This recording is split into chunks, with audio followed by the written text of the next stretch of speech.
کھڑے تیکھے ترش تاثرات لیے کھڑی یہ لڑکی اپنی تمام تر بدتمیزی، گستاخی اور بے لحاظی کے باوجود اسے بہت عزیز، بہت پیاری تھی۔ میں نے نکاح کیا ہے تم سے دیا۔ اس نے صرف دفاع نہیں کیا، احتجاج بھی بلند کیا۔ عجیب سی بے بسی چھلک رہی تھی اس پل اس کے چہرے سے۔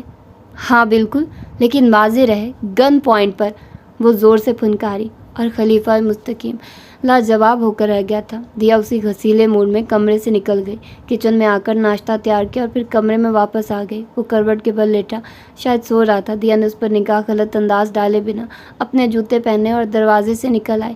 اس کا رخ بیرونی دروازے کی جانب تھا۔ یہاں فطری حسن جہاں بجہاں بکھرا ہوا تھا، سرو قامت، سرسبز و شاداب درخت، ہری بھری گھاس، ڈھیروں کے حساب سے جنگلی پھول، تحت نگاہ پھیلی ہریالی، پرندوں کی سریلی آوازیں، پھولوں کی دل فریب بھینی بھینی خوشبو، سب سے بڑھ کر تنہائی اور خاموشی۔ وہ ایک درخت کے چوڑے تنے سے ٹیک لگا کر بیٹھ گئی۔ دل بے حد اداس تھا، آنکھوں کے گوشے نم ہوتے جا رہے تھے۔ زندگی کا ایسا رخ سامنے تھا جس کا ہر پہلو تکلیف دہ تھا۔ وہ خود فراموشی کی چادر اوڑھنے کی کوشش میں ہلکان ہوتی جاتی تھی، مگر حقیقت کی کربناکی ہر طرح سے اپنا احساس بخشتی تھی۔ اس کا دل چاہا کسی مہربان کاندھے پر سر رکھ کر بہت سارا روئے۔ سکون اور نیند، سب کچھ ہی حرام ہو گیا تھا۔ کبھی کبھی یہ بے بسی ایسے انتقامانہ احساس میں ڈھلتی کہ اس کا جی چاہتا سچ مچ مستقیم کو قتل کر دے۔ کیسا نفس پرست انسان تھا! خود غرضی، سفاکی اور بے حسی کی انتہا تھی اس ظالم شخص کی کہ محض اپنی مردانگی کے غرور کی تسکین کی خاطر پسندیدہ ہستی کو جیسے بن سکا حاصل کر لیا، ملکیت کا ٹھپا لگا کر اپنے سنہرے پنجرے میں قید کر ڈالا۔ فتح کے اظہار کے لیے غرور کی حد، برتری کی انتہا کے ایک جیتے جاگتے وجود کو استحقاق کی بیڑیوں میں جکڑ کر بے بس کر دیا جائے۔ یہ ملکیت کا ظالمانہ طریق کار ہی اسے وحشت زدہ رکھتا تھا، نفرت پر اکساتا رہتا۔ رونے کے لیے یہ جگہ کچھ ایسی بھی محفوظ اور متاثر کن نہیں کہ تم جب جی چاہے منہ اٹھا کر یہاں چلی آؤ۔ بتا بھی چکا ہوں پہلے کہ یہ جنگل خطرناک اور خونخوار قسم کے جانوروں سے بھرا پڑا ہے۔ دیا تمہیں آخر مجھ سے میری ہر بات سے اختلاف کر کے کیا تسکین ملتی ہے؟ بتاؤ۔ سوکھے پتوں پر پہلے اس کے قدموں کی بھاری آہٹ ابھری تھی، پھر خفا خفا سی آواز بھی گونج اٹھی۔ دیا نے آنسو بھری مگر جھنجھلائی نظروں سے اسے بے دریغ گھورا۔ گہرے میں جھلسی بدرنگ گھاس جس میں سے خشک رنگ کے ترخے ہوئے ٹکڑے جھانک رہے تھے۔ وہ مضبوط قدم جمائے اس کے سامنے ڈٹ کر کھڑا تھا۔ تم آخر میری جان کیوں نہیں چھوڑ دیتے ہو؟ وہ بدمزگی سے چیخی۔ اللہ سے دعا کرو، وہ سمیع الدعا ہے، جی بھر کے بد دعائیں دو۔ اس بار بچ گئے ہیں، اگلی بار زندہ سلامت واپس نہ آئیں، ہمیشہ کے لیے جان بھی چھوٹ جائے گی اور تمہارے دامن پر کوئی داغ بھی نہیں پڑے گا۔ گلابی رنگ کے لباس میں ملبوس، خود بھی گلابی گلابی نظر آتی یہ کچی کلیوں سے نازک لڑکی جو پہلی نگاہ میں ہی دل موہ چکی تھی، اب اس کا دل قدم قدم پہ توڑنے لگی تھی۔ اس کے ہتک امیز انداز پر جواباً وہ بھی گھسیلے موڈ میں آ کر بولا تو دیا نے اسے بہت طنزیہ نظروں سے دیکھا تھا۔ اگر میری دعاؤں میں اثر ہوتا تو آج یوں قسمت کو نہ رو رہی ہوتی۔ بات تلخ تھی تو لہجہ تلخ ترین۔ خلیفہ مستقیم نے ہونٹوں کو باہم بھینچ کر اپنا تیش دبایا، پھر قدرے توقف سے بولا تو لہجہ اس کے ضبط کا گواہ یعنی دھیما اور مدم تھا، نرم تھا۔ اندر چلو دیا پلیز، بہت تھکا ہوا ہوں میں، اس وقت یہاں تمہارا پہرا نہیں دے سکتا۔ تو مت دو، کہا کس نے ایسا کرنے کو؟ جاؤ سو جا کے۔ میں نہیں جاؤں گی، جو کر سکتے ہو کر لو، اس نے ہونٹ سکوڑ کر برہمی سے جواب دیا تھا۔ لہجہ گستاخی اور ہٹ درمی سمیت بہت تیز بھی تھا۔ خلیفہ مستقیم اسے دیکھ کر رہ گیا۔ وہ برا ماننے کی پوزیشن میں نہیں رہا تھا جب بھی ہارے ہوئے انداز میں ٹھنڈا سانس کھینچا۔ کر تو بہت کچھ سکتا ہوں مگر کرنا نہیں چاہتا۔ ہاں یہ ضرور کہوں گا کہ ناحق قبضہ نہ کیجیے خود پر، آپ اپنے نہیں ہمارے ہیں۔ اس کی بھاری گنگناہٹ پہ دیا نے بے اعتنائی سے چہرے کا رخ پھیر لیا، گویا وہ اس کی بات پہ ہرگز کان دھرنے پہ آمادہ نہیں تھی۔ ٹھیک ہے ظالم لڑکی، بیٹھو جب تک تمہارا جی چاہے، مجبوری ہے، دل کا معاملہ ہے جو ہوا، مگر ایک بات دھیان سے سن لو۔ وہ رکا، پھر گہری بے حد آنچ دیتی نظروں سے ہوا کے دوش پر اڑتی اس کے بالوں کی موٹی لٹوں کو دیکھتے ہوئے گویا ہوا تھا سہی جائے نہ جھونکے کی رکابت ہم سے، ہوا سے کہہ دو تیرے رخسار سے ہٹ کر گزرے۔ اس زومانی لہجے پہ دیا کسی طرح بھی اپنی بے نیازی اور کھٹور پن کو قائم نہیں رکھ سکی۔ اس کا چہرہ گلابی سے سرخ ہوتا تمتمانے لگا۔ وہ اسے دیکھ نہیں رہی تھی مگر نظروں کا ارتکاز محسوس کر کے دہکتی جا رہی تھی۔ خلیفہ مستقیم اس کے عین سامنے سفیدے کے چوڑے تنے سے ٹیک لگا کر ٹانگیں سیدھی کر کے تقریباً نیم دراز ہو گیا جبکہ دیا اس کی سرکت پہ ایک پل کو ششدر رہ گئی تھی۔ خود وہ گرم کپڑوں پر گرم شال کے ساتھ سویٹر بھی پہنے ہوئے تھی، پھر بھی سردی اتنی شدید تھی کہ گویا ہڈیوں میں موجود گودے کو بھی جما رہی تھی۔ مگر اس کے برعکس خلیفہ مستقیم نے اس وقت جینز پہ صرف بنیان پہنی ہوئی تھی، یعنی جیسے تھا ویسے ہی اس کی تلاش میں اٹھ کر چلا آیا تھا۔ اس نے ترچھی نگاہوں سے اس کے آئینی وجود کو دیکھا جو جتنا بھی مضبوط سہی بہرحال گوشت پوست کا ہی بنا تھا۔ سردی تو اسے بھی لگ رہی ہوگی، مگر کیا یہ واقعی مجھ سے ایسی بے بس کر دینے والی محبت کرتا ہے؟ اس نے پہلی مرتبہ اس نکتے پہ سوچا اور کچھ عجیب سے احساسات کا شکار ہونے لگی اور محض اس سے وابستہ احساسات سے دھیان بٹانے کو رخ پھیر لیا۔ جانے کتنی دیر بیت گئی پتہ نہیں چلا، وہ اپنا ضبط آزما رہی تھی یا اس کا، اور وہ چھینکنے لگا تھا مگر استقامت ہنوز اپنی جگہ تھی۔ آسمان پر بادل مزید گہرے ہو رہے تھے، سورج کی جو جھلک نظر آئی تھی وہ بھی مکمل طور پر بادلوں کی اوٹ میں غائب ہو گئی۔ ہواؤں کی شوریدہ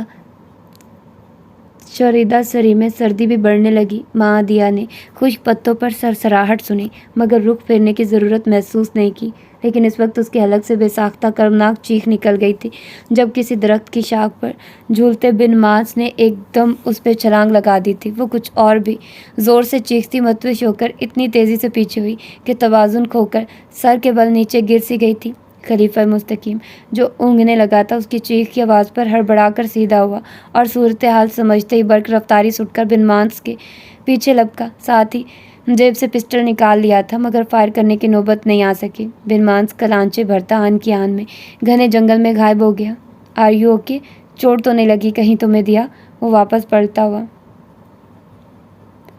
اس کے نزدیک آ کر کتنی فکر مندی، کس درجہ تشویش سے سوال کر رہا تھا۔ وہ ابھی تک بدحواس تھی۔ مستقیم نے نرمی سے اسے سہارا دے کر اٹھنے میں مدد دی۔ آئی ایم سوری یار، پتہ نہیں کیسے آنکھ لگ گئی میری۔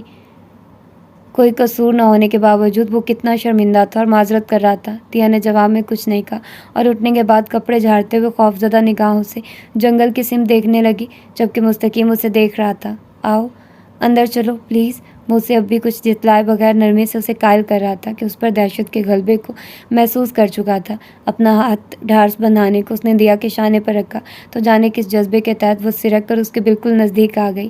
یہ پہلا موقع تھا کہ اس نے از خود ان فاصلوں کو گھٹایا تھا۔ مستقیم خوشگوار حیرت میں گر کر اسے تکنے لگا مگر وہ متوجہ نہیں تھی، وہ ہنوز سہمی ہوئی تھی۔ خلیفہ مستقیم جو ہی اسے اپنے بازو کے حلقے میں سمیٹے اندر لے آیا مگر وہ بیڈ روم کے دروازے پر آ کے رک گئی تھی۔ تم جاؤ اندر، مجھے کچن میں کچھ کام ہے۔ مستقیم کی سوالیہ نظروں سے نظریں پھیر وہ آہستگی سے کہتی آگے بڑھ گئی۔ تازہ چائے بناتے اس نے آملیٹ اور پراٹھے بھی تیار کیے تھے، چائے کا مگ اور ابلے انڈے۔ ٹرے میں ناشتے کے لوازمات سیٹ کر کے اس نے ٹرے اٹھا لی۔ جس وقت وہ دوبارہ کمرے میں آئی مستقیم کمبل میں دبکا تقریباً غنودگی میں جا چکا تھا۔ اس نے ٹرے میز پر رکھ کر اس کا کمبل کھینچا۔ اٹھو۔ کیا ہے یار بیوی؟ مستقیم نے سرخ دیکھتی ہوئی آنکھیں کھول کر ذرا کی ذرا اسے دیکھا۔ ناشتہ کر لو پہلے پھر سو جانا، وہ اس کی خمار آلود آنکھوں کی تباہ کن سحر انگیزی سے نظریں چرا کر بولی۔ مستقیم نے کسل مندی سے سر کو نفی میں جنبش دی۔ نہیں ابھی نہیں، مجھے بس سونے دو، بہت تھکن ہے۔ وہ پھر کمبل میں گھسا۔ آواز نیند کے غلبے کے باعث کچھ اور بھاری اور غمگیر ہو کے جیسے ماحول پر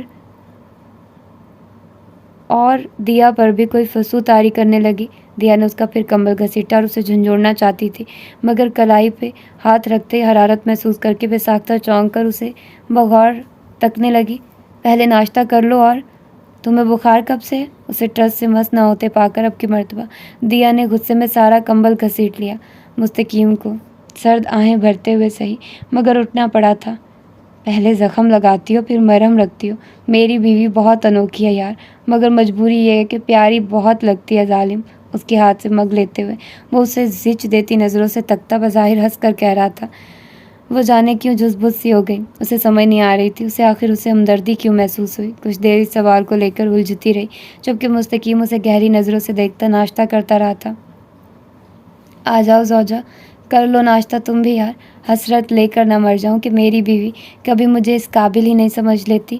وہ اسے دعوت بھی دے رہا تھا تو اپنے مخصوص شوخ و شنگ بے حد رومانٹک انداز میں جس سے دیا کی جان جلتی تھی۔ تم نے میری بات کا جواب کیوں نہیں دیا؟ وہ ابھی تلک اس سوال کے جواب میں چکراتی تھی، اپنا دھیان بٹانے کو بولی۔ کون سی بات جانے من؟ اس کی سرخ ڈوروں سے سجی خوابناک آنکھوں میں استجاب تھا۔ دیا کچھ اور جھنجھلا گئی، تبھی تڑخی۔